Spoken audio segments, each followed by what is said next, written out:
Syria में बशर अल असद की सरकार के गिरने के बाद से एक तरह से आप कह सकते हैं कि सीरिया का जो सिविल वॉर है वो लगभग समाप्त हुआ है। अगर हम बशर अल असद की बात करें तो उनके सत्ता में आने का कारण सन 2000 में ये था कि उनके पिता हाफिज अल असद की मृत्यु हुई।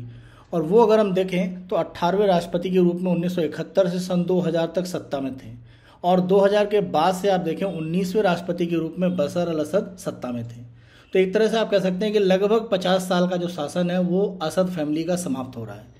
तो 2011 में एक तरह से आप देखें कि सीरिया में जो समस्याएं शुरू हुई उसका बड़ा कारण अरब स्प्रिंग थी, जो ट्यूनीशिया, मिस्र, यमन में शुरुआत हुई।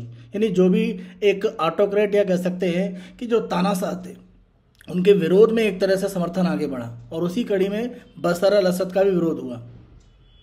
लेकिन यहाँ पर हम बशर अल असद के संदर्भ में ध्यान रखें कि उनको ईरान का और साथ साथ ईरान का प्रॉक्सी संगठन हिजबुल्लाह उसका पूरा समर्थन था। 2015 में आप देखें तो रूसी वायुसेना का पूरा समर्थन मिला। रूस के दो एक तरह से आप देखें तो यहाँ पर बेस हैं सीरिया में। तो ये सारी स्थितियाँ असद को थोड़ी मजबूती देती थी।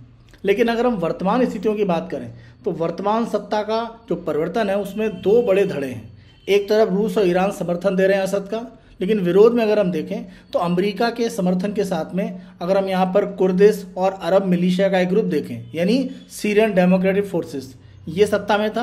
दूसरी तरफ तुर्की का समर्थन एसडीएफ को इसलिए था क्योंकि वो चाहते थे कि कुर्द लड़ाके यहाँ पर अपना एक जो वर्चस्व वो आगे ना बढ़ा पाएँ।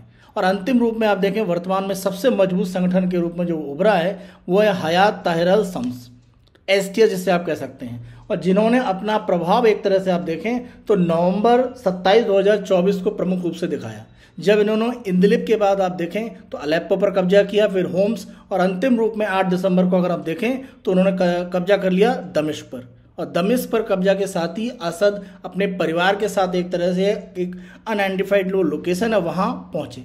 और अभी अंतिम रूप में कुछ इस तरह की सूचनाएं हैं कि वो रूस में शायद उनको एक तरह से असाइलम दी गई है। तो अंतिम रूप में हम ये कह सकते हैं कि ये जो सत्ता परिवर्तन है वो कहीं ना कहीं सीरिया में एक नए तालिबान का उभार होने वाला है। इसी तरह के समाचार के लिए मेरे इस YouTube चैनल के साथ में बने रहें। इसी तरह के और शॉर्ट्स के साथ में हम आपको जियोपॉलिटिकल नई न्यूज़ देते रहेंगे।